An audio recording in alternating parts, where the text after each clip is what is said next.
Baik, ya rahimakumullah. Assalamualaikum warahmatullahi wabarakatuh. Waalaikumsalam warahmatullahi wabarakatuh. Alhamdulillahi rabbil alamin wal aqibatul muttaqin wa la udwana illa 'alal zalimin. Asyhadu an la ilaha illallah al-malikul haqqul mubin wa asyhadu anna Muhammadar Rasulullah shadiqul wa'dil amin. Amma ba'd. Fa ya ayyuhal hadirun ittaqullaha haqqa tuqatih wa la tamutunna illa wa antum muslimun. Jamaah rahimakumullah, alhamdulillah, marilah kita bersyukur kepada Allah Subhanahu wa taala. Allah telah memudahkan kita untuk dapat beribadah kepadanya. Kemudian salawat dan salam semoga senantiasa tercurahkan kepada Nabi kita Muhammad sallallahu alaihi wasallam. Tentu kepada keluarganya, sahabatnya dan pengikutnya yang setia dari awal hingga akhir zaman. Jamaah rahimakumullah, marilah kita berusaha meningkatkan takwa kita kepada Allah. Takwa satu kata yang kita paham maknanya, laksanakan apa yang Allah perintahkan dan tinggalkan apa yang Allah larang. Jamaah rahimakumullah, ini pertemuan perdana, memang tuan rumah yang mengisi perdana tahun 2026 dalam rangka memberikan motivasi kepada semuanya agar senantiasa semangat untuk menuntut ilmu. Malam hari ini kajian kita tentang memanfaatkan momentum pergantian tahun untuk muhasabah. Tema kita tentang muhasabah, merenung, introspeksi diri, mengevaluasi, mengaudit diri kita masing-masing. Kantor, perusahaan tiap tahun ada auditnya. Maka Allah Subhanahu wa taala dalam Quran surat Al-Hasr ayat 18 juga menyampaikan kepada kita hamba-Nya, ya ayyuhallazina amanu taqullaha wal tanzur nafsum ma qaddamat lighad wattaqullaha innallaha khabirum bima ta'malun. Kita sering mendengar ayat ini dibacakan oleh imam-imam kita.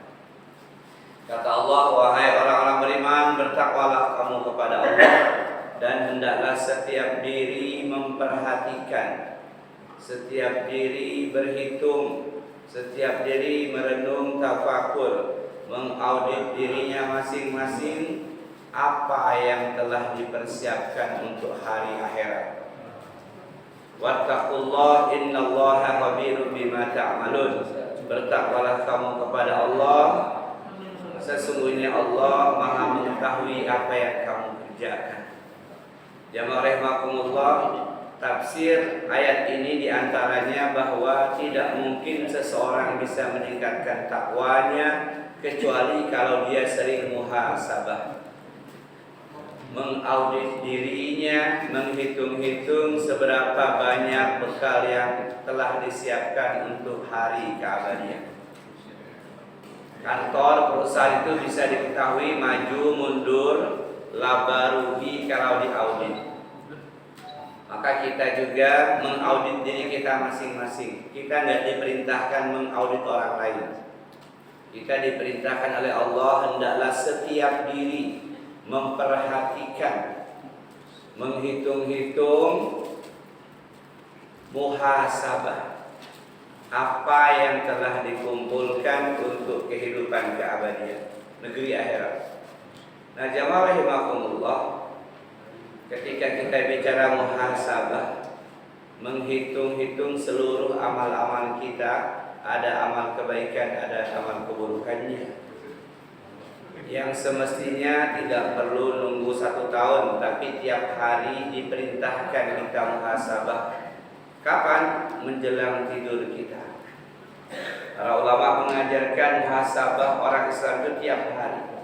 Sebelum kita merebahkan punggung kita di tempat tidur, duduk di tepi dipan itu tafakur. Apa yang kita kerjakan sejak bangun tidur sampai tidur lagi. Berapa banyak amal kebaikan yang kita lakukan dan apa dosa dan maksiat yang kita kerjakan, lalu ditimbang-timbang, dihitung mana yang lebih besar. Jamaah rahimakumullah, dari perhitungan itulah maka berjanji dalam hati besok kehidupan esok harinya untuk diperbaiki. Kalau sudah ada kebaikan maka ditingkatkan. Kalau adanya dosa dan kejahatan maka ditinggalkan. Jadi muhasabah kita itu sebenarnya setiap hari.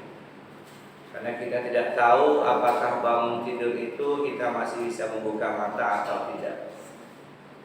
Jamaah rahimakumullah, Umar bin Khattab radhiyallahu anhu juga menyampaikan dalam perkataannya yang mulia, "Tuhasabu anfusakum qabla an tuhasabu."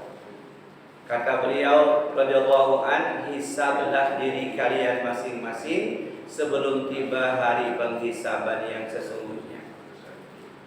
Nah, jemaah rahimakumullah, bergantinya tahun pada dasarnya bertambah dekat kita dengan liang kubur kita. Bergantinya tahun pada hakikatnya kita semakin dekat dengan garis kematian. Secara matematika mungkin usia kita bertambah, tapi pada hakikatnya jatah hidup kita berkurang. Maka akan sangat aneh ketika bergantinya tahun malah dirayakan hura-hura, malah dijadikan momentum untuk berpesta, joget-joget, bunyikan kembang api, hidupkan mercon, ya, bakar jagung, bakar singkong, bakar ayam tetangga. Seharusnya pergantian tahun itu menanamkan keyakinan kepada diri kita bahwa umur kita semakin pendek, sehingga yang dilakukan adalah muhasabah. Karena kata Allah Subhanahu wa taala dalam firman-Nya, "Iqtaraba lin-nasi hisabuhum wa hum fi ghaflatin mu'ridun." Al-Anbiya ayat 1. Telah dekat kepada manusia hari perhitungan amalnya. Berganti tahun semakin dekat kita dengan kematian kita. Wahum fi ghaflatin mu'ridun, tetapi manusia itu kata Allah senantiasa lalai, bahkan mengabaikannya, bahkan mengamalkan sesuatu yang bertentangan dengan hakikat pergantian tahun itu sendiri. Jamaah rahimakumullah. Kemudian ketika kita bicara muhasabah, apa sih yang perlu kita lakukan, yang perlu kita evaluasi dalam kehidupan kita, supaya ketika kita kembali kepada Allah kita mendapatkan panggilan yang mesra. Ayyatuhan nafsut thayyibah, wahai jiwa yang baik, ukhruji ila maghfiratan minallahi wa ridwan. Pulanglah kamu kepada Allah dalam keadaan Allah mengampuni dosamu dan mendapatkan keridhaan-Nya. Kita ingin kembali kepada Allah pada hari yang terbaik dalam kehidupan dunia, maka kita perlu bermuhasabah. Yang pertama, jamaah rahimakumullah, muhasabah yang berkaitan dengan ibadah hati, amalan hati, amalan batin.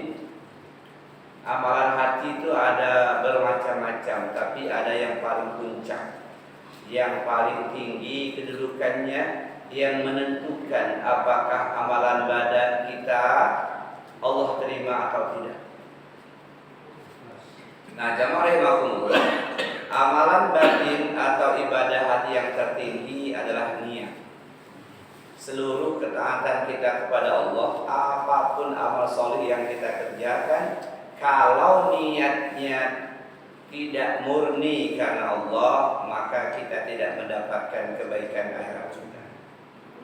Apapun amalnya, baik yang menyangkut langsung ibadah kepada Allah atau perbuatan baik kepada manusia. Karena kata Rasulullah SAW, Inna Allah la yaqbalu minal amali illa ma kana lahu khalisan wa bihi wajhuh. Sesungguhnya Allah tidak akan pernah menerima jenis amalan apapun dari hambanya kecuali amal itu murni karena Allah dan tujuannya berharap untuk menatap melihat wajah Allah nanti di surga. Nah, jamaah rahimakumullah, mengevaluasi niat kita adalah sesuatu yang harus sering kita lakukan. Karena ketika beramal lalu terbersit dalam hati kita keinginan untuk dunia, atau ingin dipuji, atau ingin dilihat, disanjung, atau ingin mendapatkan gelar dermawan, solih, dan lain sebagainya, maka amalan yang seperti itu tidak berguna untuk kehidupan akhirat kita. Jamaah rahimakumullah, kita ambillah contoh yang paling sering kita lakukan, sedekah. Sedekah ini luar biasa, semangat kita sedekah.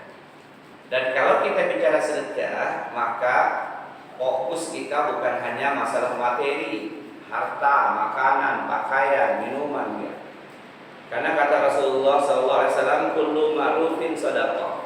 Tiap-tiap kebaikan itu sedekah. Apapun bentuknya, tiap-tiap kebaikan adalah sedekah.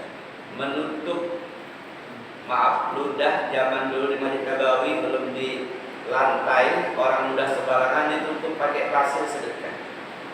Membuang halangan gangguan dan sedekah. Berbicara yang baik, sedekah. Dan ada yang paling mudah tanpa modal, hanya modal muka aja, senyum aja, sedekah. Kata Nabi, tabassumuka fi wajhi ahlika laka sadaqah. Senyummu di hadapan saudaramu sedekah. Jadi semua amal-amal kebaikan itu dikatakan sedekah. Lalu pertanyaannya, apakah setiap kebaikan yang kita lakukan sudah murni karena Allah atau ada keinginan yang lain di hati kita? Sering orang mengatakan sedekahlah, sedekahlah, sedekahlah motormu, Allah ganti dengan mobil.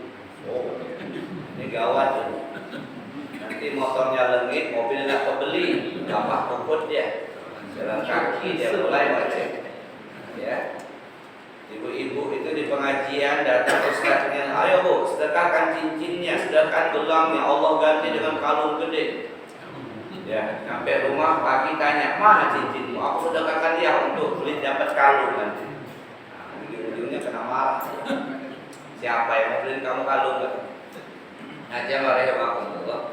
Termasuk dalam hal sedekah ini, sedekah tenaga. Ketika kita bantu orang lain ngerewang, bantu orang lain jadi panitia pesta, sedekah tenaga dan waktu. Karena kita meluangkan waktu kita untuk jadi panitia. Ini pun kalau niatnya hanya karena nggak enak, niatnya hanya sekedar sebuah kebiasaan, maka tidak ada pahala sedikit pun. Padahal dia termasuk bagian dari bab sedekah, sedekah terhadap waktu, sedekah terhadap tenaga. Nah, jamaah rahimakumullah, kalau sedekah yang seperti itu yang sering kita lakukan keliru dalam niat yang bercokol di hati kita, maka berapa ratus kali pun kita bantu orang jadi panitia rewang, alangkah ruginya kita. Dan biasanya ketika kita rewang, bantu orang dan lain sebagainya, kalau niatnya memang bukan karena Allah, hanya sebagai kebiasaan, terlihat dari kinerjanya juga gak maksimal. Duduk di dekat penerima tamu, tamu lahap datang masuk, dia asik aja pempek sama es dawet. Kelihatan gak maksimal, karena niatnya nggak enak aja. Dulu kan dia panitia dapat saya.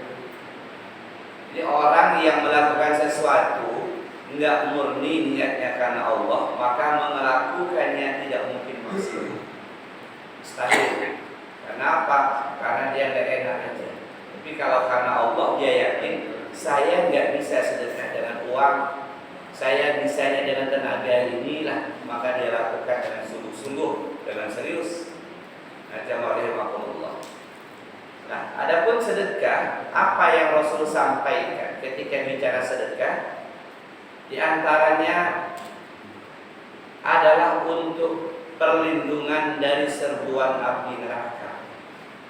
Jadi kita ini akan lewat di atas jembatan Sirat yang di bawahnya neraka Jahanam, yang apinya menyambar-nyambar, berbentuk pancing seperti kait, seperti gancu. Wa in minkum illa wariduha, kata Allah. Dan tidak seorang pun di antara kamu kecuali pasti mendatanginya. Kita pasti akan lewat di atas penyeberangan jembatan Sirat, bawahnya neraka Jahannam.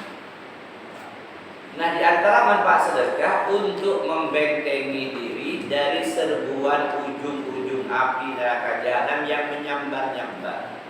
Kata Rasulullah, fattaqun nar walau bisikin tamratin. Faman lam yajid fa bi kalimatin thayyibah. Bentengi diri kamu, lindungi dirimu dari serbuan api neraka, walaupun kamu hanya mampu sedekah setengah butir kurma. Saking gak ada apa-apa, lagi megang sebutir kurma, kawan datang mau ditelan, takut nyangkut, dikantongin gak sempat lagi, ujungnya sikok bagi dua. Ini bro, cuma sebutir ini lah bro. Nah, ini setengah untuk kamu. Apa tujuannya? Melindungi dari serbuan api neraka. Bukan minta diganti sekilo, enggak. Bab sedekah, saking miskinnya. Ini bahasa kiasnya, kinayah. Kita lagi megang bakwan satu, mau dimakan, kawan datang, ditelan pasti nyangkut, dikantongin minyak, bawa ke dalam, gak sempat lagi. Ya udahlah, bismillah. Nih, terus sikok bagi dua. Apa ini tujuannya? Untuk benteng pertahanan dari serbuan api neraka. Apa mungkin? Kata Rasulullah, kayak inilah kalau nggak punya. Bukan tujuannya. Apa yang tujuannya? Nanti kamu besok beli bakwan ya sekampil. Nah, kalau nggak punya apa-apa, faman lam yajid bagi kalimatin thayyibah. Orang datang kepada kita, wah, infaknya wah, sedekahnya wah. Kita lagi nggak punya, maka kata Nabi, bagi kalimatin thayyibah, ucapkanlah kalimat yang baik. Maaf ya mas ya, lagi nggak ada. Ada di kantong, jangan bawa, maaf ya mas ya, nggak bisa bantu. Ada duit tapi ada keperluan lain. Jadi kalaupun nggak punya apa-apa, jangan, woi kamu tiap hari mengemis jadi gawe, coba kerja ke sana. Banyak kita sekarang ketemu yang datang, bahkan saya lihat ada yang ke rumah. Hari apa tuh ke rumah? Kaget saya. Assalamualaikum, salam saya lagi depan. Buka tempat ke Andi, masuk ke Andi. Pak, saya ini bla bla bla bla. Ibu saya mau haul tahun ke-9 kematiannya. Insyaallah bismillah. Saya mohon bantuannya ya, kasih kotak 20 kotak lah Pak. Saya bilang saya ada duit tapi saya ada keperluan lain. Jangan bohong. Mohon maaf, saya ada keperluan tadi. Saya belum bisa bantu. Jangan kita bilang, woi saya juga lagi nggak ada ini. Padahal kita di rumah di dompet kantong ada. Nah, jamaah rahimahumullah. Jadi kata Rasul seperti itu. Kalau memang nggak punya apa sama sekali, maka ucapkanlah kalimat yang baik. Nah itu tujuan sedekah. Niatnya karena Allah, tujuannya untuk membentengi dari serbuan api. Bukan untuk digantikan di dunia. Ustaz, kalau di Al-Quran dikatakan setiap satu kebaikan diganti 700 kali lipat, betul. Bisa mi'ati difin al-hasanatu bihasati mi'ati difin. Allah ganti 10 sampai 17 kali lipat. Tapi Allah tidak pernah mengatakan itu diganti di dunia. Tidak ada. Karena dunia ini kalau ukurannya seperti itu, banyak orang yang pelit makin kaya. Kalau ukurannya itu, maka Khadijah itu ketika wafat harusnya orang paling kaya di kota Mekah. Tapi nyatanya beliau itu wafat, habis hartanya dari seorang bangsawan, hanya punya berapa gram kalung dipakainya, sahabat juga mestinya satu. Hartanya kemana? Diinfakkan, disedekahkan untuk membantu dakwah Rasulullah SAW. Nah, jamaah rahimakumullah. Itu yang pertama untuk benteng pertahanan. Yang kedua, kalau kita bicara sedekah, kata Rasulullah, kullu mri'in fi zilli shadaqati hatta yudha bainan nas. Tiap-tiap kalian nanti di padang mahsyar akan berlindung di bawah sedekahnya masing-masing sampai selesai masa persidangan.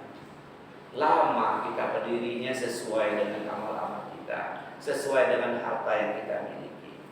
Nabi Sulaiman itu dikatakan berdirinya 50.000 tahun masa sidangnya karena dia raja di raja. Panjang, lama. Nah, semakin banyak harta kita semakin lama prosesnya, karena akan ditanya masalah harta itu dua hal, dari mana kamu dapatkan, kemana kamu belanjakan. Detil. Nah, jamaah rahimakumullah, nunggu masa persidangan itu matahari padang mahsyar 1 mil di atas kepala kita. Matahari dunia hari ini jutaan kilometer di atas kita, masih panas. Apa nanti gak hancur? Enggak. Kematian itu hanya sekali ketika di dunia inilah. Ketika telah dibangkitkan kita menjadi manusia yang kuat dan tidak ada lagi kematian. Summa la yamutu fiha wa la yahya. Tinggi seperti Nabi Adam, 60 hasta ke langit, kurang lebih 28 meter. Gagah dalam keadaan tanpa pakaian, tanpa alas kaki dan belum bersunat, kata Nabi. Nunggu sinyal. Bagaimana panasnya, keringatnya ada yang sampai ke lubang hidungnya, ada yang sampai mata kaki itu, ada yang berenang dalam kepayahan. Itu gambarannya, jangan dipakai logika. Pokoknya Nabi sampaikan seperti itu.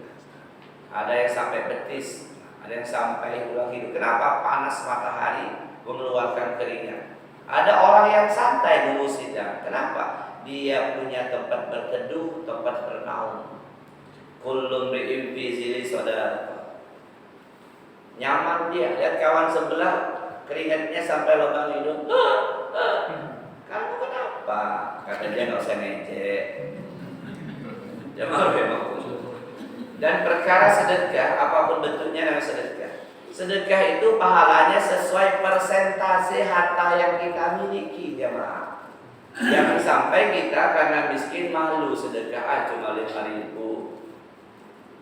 Sesuai persentasenya. Kalau kita asetnya 1 miliar, sedekahnya 100 juta, berarti 10% dari harta kita. Kalau seseorang miskin asetnya 1 juta, dia ngasih infak 200.000, berarti dia 20%, jauh lebih tinggi dia pahalanya. Dengan keikhlasan yang sama ya, dengan keikhlasan yang sama. Jadi hari ini kadang kita terkagum-kagum, gila 20 juta, wajar asetnya 2 miliar. Enggak seberapa persentasenya dibanding orang yang asetnya hanya 20 juta tapi sanggup ngasih 2 juta. Jauh perbandingannya. Ini memberikan motivasi kepada kita bahwa kalau di dompet ini hanya ada 50.000, kita kasih 10.000, berarti udah 20% dari aset kita. Jamaah rahimakumullah. Maka pada poin kedua tentang sedekah, contoh keikhlasan sedekah itu dalam rangka mendapatkan tempat bernaung di padang mahsyar. Kalau kata Ustaz Somad, kalau 5.000 yang paling keras koran itulah kan. Itu candaan ya. Wallahu alam nanti gimana yang asli. Tapi kalau besar katanya banyak, padahal dia orang biasa-biasa aja, maka cor-coran beton nyaman dia dulu. Nah, jamaah rahimakumullah. Itu perkara sedekah. Artinya muhasabah kita, poin pertama ibadah hati. Ibadah hati ini banyak jenisnya, tapi yang paling tinggi niat yang ikhlas karena Allah. Ibadah hati syukur, sabar, tawakal, qanaah, itu semua ibadah hati. Khauf, roja, mahabbah, itu semua ibadah hati. Tapi yang tertinggi kedudukannya adalah niat yang ikhlas karena Allah. Nah, jamaah rahimakumullah, kemudian kita contohkan lagi misalnya dalam perkara niat ini adalah sholat malam. Sholat malam ini istimewa, sholat yang paling tinggi kedudukannya di antara seluruh sholat sunnah yang ada, sholat malam, sholat tahajud. Nah, jamaah rahimakumullah, jangan sampai kita keliru. Niat tahajudnya untuk apa? Ya jelas untuk keselamatan akhirat kita. Kata Rasulullah, ayyuhan nas absus salam wa iqamut ta'am wa sallu lail wan nasi niyatatul jannah bis salam. Manusia, sebarkanlah salam. Assalamualaikum. Waalaikumsalam. biasa dilancarkan. Hari ini saking asingnya mengucapkan salam, banyak kita mengucapkan salam kepada orang lain, dia diem aja, kaget, bengong. Ini ada spontan menjawab karena nggak terbiasa. Bahkan kemarin cerita salah satu jamaah di masjid lain, saya praktekkan apa yang Ustaz ajarkan itu. Saya mengucapkan salam sama beberapa orang kawan saya. Apa kata mereka? Kamu habis makan apa? Saking asingnya. Padahal kita udah bahas salam itu ibadah yang agung. Kadang kita berpikir ibadah mulia pahala besar itu tahajud. Iya betul. Baca Quran betul. Betul. Puasa sudah betul. Tapi mengucapkan salam itu juga luar biasa. Mungkin sudah kita bahas ya. Ada tata cara pahala mengucapkan salam kepada siapapun kecuali orang itu sudah menampakkan kekafirannya. Pakai salib kulit jangan gitu. Hal coy berbaca. Hari ini kadang jangankan kepada orang yang nggak dikenal, yang dikenal aja nggak mau salam, lewat aja. Absus salam, tebarkan salam. Kemudian baik kamu to'am, beri makan orang miskin. Siapa sih urutannya yang pertama yang paling dekat tali kekerabatannya dengan kita? Jangan salah jamaah rahimakumullah. Kalau kita mau ngasih sedekah, baik makanan atau yang lain, siapa sih yang paling nomor satu yang prioritas? Orang yang punya tali kekerabatan dengan kita. Jangan kita sibuk bagi nasi kotak, nasi Jumatan di Payan Mas, sementara ponakan kita dekat rumah kelaparan, sepupu kita, wak kita, paman kita, apalagi saudara kandung kita. Kadang agama kita jelas urut-urutannya. Yang punya hubungan darah dulu cek, oh aman semua. Berikutnya siapa? Orang miskin yang tinggal di seputaran tempat tinggal kita. Yang jadi perhatian kita. Nah, jamaah rahimakumullah. Kemudian baru orang yang lebih jauh lagi. Baru orang yang lebih jauh lagi. Jadi ada urutannya. Wa kamu ta'am. Kemudian yang ketiga, wasallul lail wan nasiniyam. Salatlah di waktu malam ketika manusia sedang tidur. Salat tahajud. Apa yang kita dapatkan kata Rasulullah? Tadkhulul jannah bisalam, masuklah ke dalam surga penuh dengan keselamatan. Api yang menyambar-nyambar tadi tidak mampu menyentuh tubuhnya. Sampai ke Al-Qantara, lembah ruang tunggu untuk masuk ke surga dalam keadaan tidak ada luka cacat sedikit. Jamaah rahimakumullah itu tentang sholat malam. Apalagi misalnya menyantuni anak yatim. Jangan sampai niatnya supaya anak saya mau ujian skripsi, saya kumpul anak yatim malam ini. Atau anak saya mau ikut tes CPNS. Atau yang lainnya lah. Atau biar si singkong saya nanti betul-betul. Kalau nyantuni anak yatim tujuannya untuk dunia, akhirat nggak mendapat apa-apa. Adapun dunianya terserah Allah. Apakah Allah kasih atau tidak terserah Allah. Sejatinya menyantuni anak yatim itu supaya kita bertetangga dengan Rasulullah di surga. Kata Nabi, ana wa kafil yatim fil jannah hakadha. Aku dan orang yang menyantuni anak yatim seperti ini. Kemudian wa asara bi sababati wal wusta. Wa farraja bainahuma syai'an. Nabi mengeluarkan jari telunjuk dan jari tengahnya lalu menggerak-gerakkannya. Artinya kata ulama hadis, kalau pengen bertetangga dengan Nabi, salah satu amalnya nyantuni anak yatim. Anak wakil yatim fil jannah hakadha. Dekat artinya, satu komplek lah ya. Surga Firdaus Jalan Pelamboyan nomor 5. Nabi nomor 2, kita nomor 5. Kan jaraknya dekat. Samain kata Nabi. Jangan sampai keliru karena saya masih sering ngelihat orang ngumpul anak yatim. Kenapa? Besok anak saya mau tes apa? STPDN Pak Haji. Itu niatnya ya. Aduh sayang sekali. Sayang sekali. Niat kau untuk dunia. Kalau seperti itu kita lakukan, gimana orang yang nggak pernah nyantuni anak yatim? Nggak lulus dong anaknya. Ya kan? Nah, jamaah rahimakumullah. Baik. Kemudian belajar agama nih, kawan-kawan tiap pekan sepekan kadang 2 kali untuk ilmu, duduk di majelis ilmu. Kita tanya, kita cek ke hati kita, apa sih niat saya duduk di masjid belajar agama ini? Jangan sampai keliru. Jangan sampai niatnya nggak enak, udah tua, takut nanti mati, nggak ada yang tak sia. Daripada nganggur, nggak ada kerjaan dari waktu sampai saya enak di masjid lah. Salah besar kalau niatnya itu. Atau karena ingin menjadi orang yang pintar lalu berdebat dengan orang bodoh, atau untuk kepentingan dunia lainnya. Kata Nabi, man ta'allama ilma mimma yutawa bihi Allah azza wa jalla la yata'allamu illa nusi ardh minad dunya lam yajid nasi jannah. Barang siapa yang belajar agama, menuntut ilmu agama, apapun, mau kuliah, mau di pesantren, mau di majelis ilmu, man ta'allama ilma mimma yutawa bihi Allah, yang harusnya tujuannya untuk menatap wajah Allah. Ada yang menjelaskan untuk mendapatkan keridhaan Allah. Tetapi ternyata la yata'allamu illa nusihi ardh minad dunya. Ternyata belajarnya itu mencari gelar SPDI, SAG-nya, LC-nya, doktornya itu niatnya untuk dunia, supaya bisa jadi dosen, supaya bisa jadi ustaz. Artinya untuk dunia, tujuan di hatinya.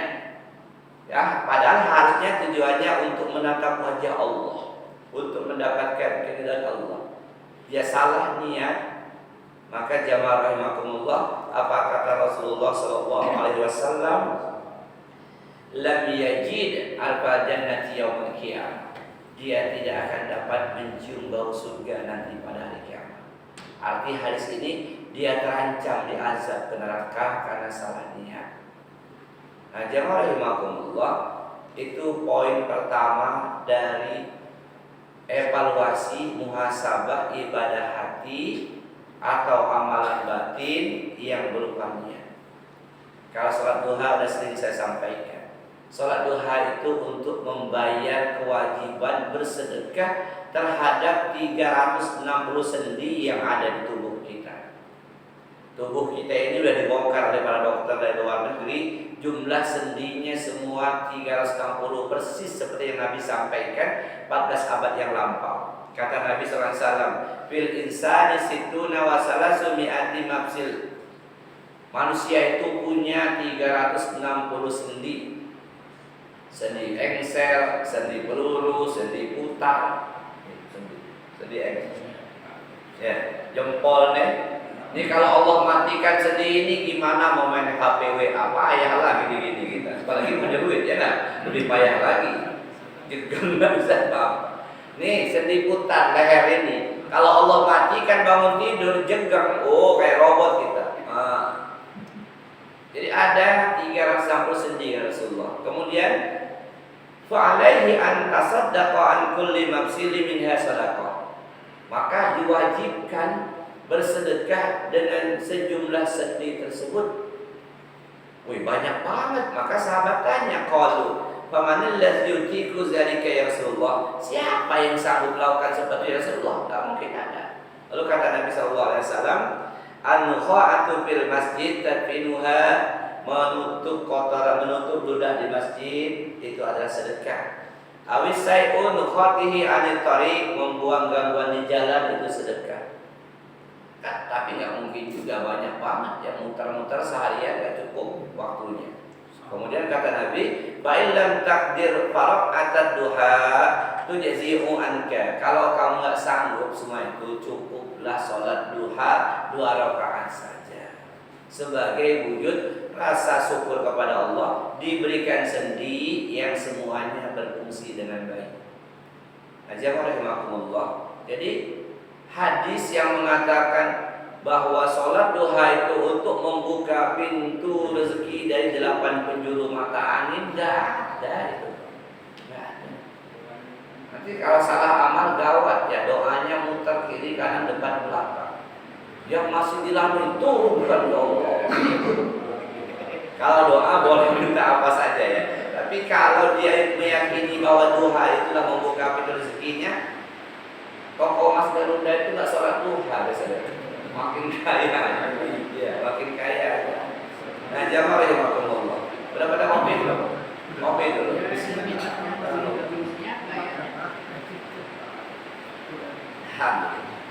Itu poin pertama yang kita evaluasi. tolong kawan, rewang, bantu siapapun, nemenin kawan ke pasar, ya. Apapun amal kebaikan, cek dulu. Kalau Imam Hasan Basri itu, saya tidak akan melakukan kebaikan sebelum saya renungkan dulu. Ini murni karena Allah atau ada niat yang lain. Dan niat itu jelas pekerjaan hati. Tidak usah diucapkan. Saya ikhlas menolong kamu, itu kata ulama tanda-tanda orang yang ikhlas. Tanda-tanda orang yang ikhlas. Dulu di zaman Rasulullah dan sahabat, mereka itu memberi makan kepada orang miskin, tawanan perang. Lalu mereka disanjung oleh Allah Subhanahu wa taala dalam Quran surah Al-Insan ayat 9. Innama nut'imukum liwajhillah la nuzidu minkum jazaa'an wa la syukura. Kami memberikan makan untuk kalian ini, karena sahabat kami dulu memberikan makan nolong kalian ini semata-mata mengharapkan ridha Allah, bukan ingin dapat balasan dari kalian, dan bukan pula untuk mendapatkan ucapan terima kasih. La jazaa'u wala syukura. Bukan, kami enggak penting ucapan terima kasih. Kami ingin mendapatkan keridhaan Allah. Nah, terkadang hari ini kalau ada orang ditolong orang lain lalu enggak mengucapkan makasih, mulai komen. Ya Allah, makasih aja enggak. Tadi masih jauh. Bagi kita setelah membantu nolong orang apapun, enggak penting ucapan terima kasih, saya mengharapkan balasan dari Allah. Kalau dia enggak berterima kasih, dia berdosa kepada Allah. Tapi kalau kita ungkit, makasih aja kagak, kita enggak ada berpahala apa-apa, udah bantu dia. Termasuk dia rahimakumullah, niat kita ketika mendidik anak-anak kita, nyekolahinya, merawatnya, kemudian dia kerja. Jangan sampai nanti lebaran dia enggak pulang. Nah, mulai dong. Mana anak-anaknya Pak? Dia tempat pertuanya di Bandung. Nggak usah ke tempat Bapak. Mulai panas kita. Iya. Nanti keluar, iya juga ya. Durhaka anak saya ini nggak balas budi ya Mas. Urusan dia nggak balas budi, dia dosa kepada Allah. Urusan kita merawatnya, mendidiknya, membiayai hidupnya karena Allah, supaya kita nyaman. Kalau segala sesuatu tidak ikhlas niatnya, pasti nggak nyaman hidup. Contoh, kita ngamplop ya, amplop bismillah. Sebagian besar masih ditulis nama. Kenapa ditulis? Ya Ustaz, takut dia nggak tahu kalau saya berangkat. Allah tahu nggak dia kita berangkat ke rumahnya? Tahu lah Ustaz. Tapi kan nggak enak Ustaz, dah kebiasaan. Oke lah, agak mendingan. Tapi ada yang ditulis di rumah, ditulis juga ya, A 100, B 200. Nanti kan tahun depan saya hajatan nih, tabungan saya banyak ini. Nah, kalau seperti itu yang dilakukan, boleh jadi Allah tidak mendatangkan orang itu ke tempat hajatan kita, lalu mulai kita dongkol dan kecewa. Ya Allah, Bapak itu 3 kali saya kondangan tempat dia. Pas saya ada hajat, tidak datang itu ya. Hatinya kecewa, dongkol, nanti ketemu Bapak itu, Bapaknya itu 3 kali saya kondangan dia. Ketemu Bapak itu, ngomong lagi dia. Sampai stres dia pikirinnya. Kenapa? Karena dia berharap kembali dari apa yang diberikan. Nah, ini saya pernah dengar cerita, wallahu alam, Pak, benar benar apa enggak? Zaman dulu kabarnya, kalau orang hajatan itu memang masih makan orang. Enggak ada istilah-istilahnya ngampok tulis nama. Benar orang, benar betul itu. Memang kalau orang hajat itu dia punya duit banyak, itu punya duit lebih, ngajak orang makan bareng, dia bergembira. Zaman dulu kabarnya. Oh sekarang lain, bahkan di Pulau Jawa itu, di medsos itu dibuka di depannya itulah, ya, dibuka berapa 100, oh rendang 1 ayam 1, berapa 50 rendang aja, berapa 20 ayam, 10.000 ini telur. Paling bahaya, mengerikan. Nah, zaman dulu saya pernah cerita itu bahwa nggak ada. Kalaupun orang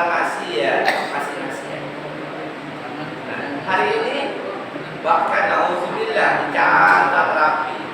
Nanti dihitung, buka kotak, imbang nggak dengan yang berangkat kondangan. Kalau imbang, alhamdulillah, kembali modal. Tapi kalau nggak imbang, mulai dongkol. Wah, dicek satu. Oh, ini nggak datang, ini nggak datang. Nah, lama-lama stres ya. Hanya oleh Allah itu evaluasi pada niat kita. Artinya, kalau kita mampu dan kita siap, memang nggak usah tulis nama. Bismillah. Kalau dia lebih kaya dibanding saya, ini hadiah untuknya. Karena kata Nabi, tahadu, saling memberi hadiahlah, kalian akan saling mencintai. Kalau dia lebih miskin dari saya, ini sedekah. Tapi Ustaz, kalau nggak ditulis biasanya dikit, 20.000. Ini lagi masalahnya. Ya pakai maklum. Tapi alhamdulillah kawan-kawan kita sudah banyak yang tulis di kertasnya itu undangan. Mohon maaf kami tidak menerima hadiah ya, baik berupa uang ataupun bingkisan lain. Oh keren gitu. Betul-betul dia niatnya sedekah ngajak orang makan. Nah, jangan makumullah itu yang pertama. Yang kedua, apa sih evaluasi kita terhadap diri kita masing-masing? Yang kedua, amalan badan kita. Amalan hati, cek niat-niat kita. Amalan badan yang paling puncak adalah sholat. Sholat ini jangan sampai kita kepedean semuanya Allah terima. Tetap kita evaluasi bagaimana gerakannya, bacaannya, tumaninahnya, syarat-syaratnya, rukun-rukunnya kita cek. Kenapa? Karena kata Nabi ada orang yang udah sholat 60 tahun. Innar rajula lisalli sitina sana. Ada orang yang sholat 60 tahun. Wa tuqbalu lahu sholatu, tidak diterima satu waktu pun dari sholat. Udah 60 tahun, kalau kata kawan saya, kok cepet amat, kamu sholat cuma 2 menit, saya udah hafal. Ada kawan saya itu, yang nyebutin nama ya, cepat betul kamu sholat, saya udah hafal semua gerakannya, hafal, habis itu jadi ya ruku, kamu nggak sujud, kata dia betul enggak. Ya Rasulullah, kenapa nggak diterima sholatnya?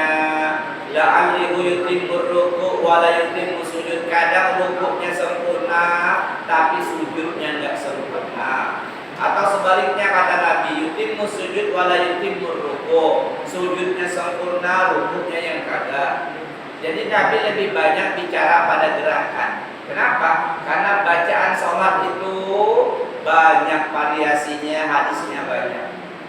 Yang persis sama baca sholat seluruh dunia ini hanya satu kalimat, Allahu Akbar.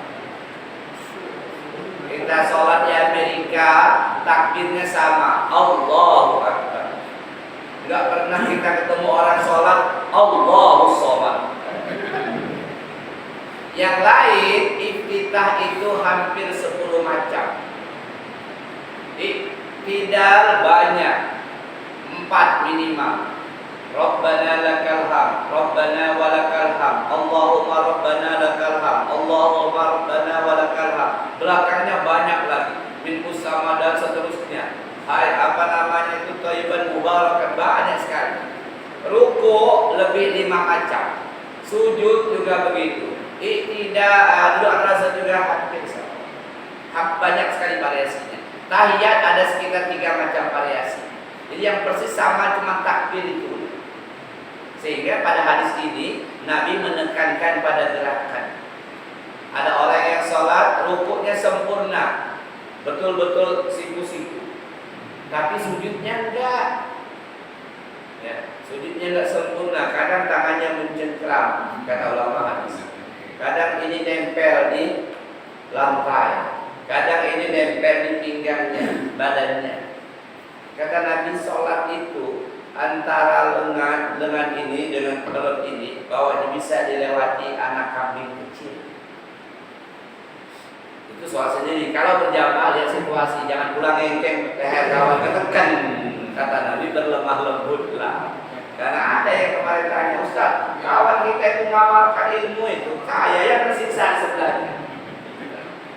Ini situasi sendiri. Kalau kata Nabi, kalau berjamaah berlemah lembutlah. Kira-kira sempit ya, biar ini Allah muka kawan. Jadi kalau sendiri oke lah bisa maksimal yang tadi disampaikan Rasulullah itu gerakan-gerakannya. Sujud ini jemaah rahimakumullah, 7 rukun sujud dipenuhi. 2 kaki ditekuk, kakinya ditekuk. Ditekuk kakinya, jari-jarinya ditekuk. Tumitnya ketemu, didempetkan tumitnya, jari-jari menghadap kiblat. Lutut.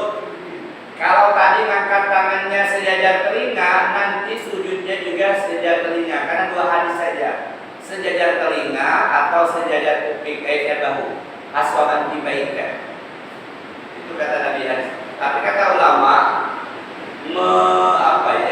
menggabungkan 2 hadis ini boleh antara bahu dan telinga. Jangan ada kepala. Allah Akbar. Ini yang menghadap kiblat. Iza kunta ila salat fasjudu summa ila kiblat, Allahu Akbar. Menghadap kiblat, usahakan lurus semua jari kaki. Ini normal, belum ada sambungan sama penyebik normal. Selebar bahu masing-masing. Ini menghadap kiblat, jangan begini, menghadap kiblat. Jangan dipekarkan setengahnya. Oh, saya pilih yang sejajar bahu, oke. Summa ila kiblat, menghadap kiblat, angkat tangan. Allahu Akbar. Enggak usah ditaliasi, enggak usah. Meletakkannya 2 macam, boleh digenggam atau ditempelkan. Nah, sujud tadi perkara penting sujud. Sujud ini usahakan ada lorong di sini, ada lorong. Kata Nabi bisa dilewati kambing, anak kambing yang paling kecil. 2 kaki, 2 lutut, 2 tangan 6, tambah 1 wajah diwakili kening dan hidung. Itulah 7 rukun sujud yang harus kita penuhi. Jamaah rahimakumullah. Kalau tadi ngangkat dari bahu, kalau saya bahu aja. Kemudian habis sholat itu Nabi melarang keras, janganlah tangan kalian seperti ekor-ekor kuda yang bersana kemari. Tetap ada tempatnya. Jangan Assalamualaikum warahmatullahi, buka pintu surga. Assalamualaikum warahmatullahi, tutup pintu neraka. Tidak ada hadisnya. Nabi melarang, tetap di posisinya. Lalu bergerak, ini sering saya sampaikan.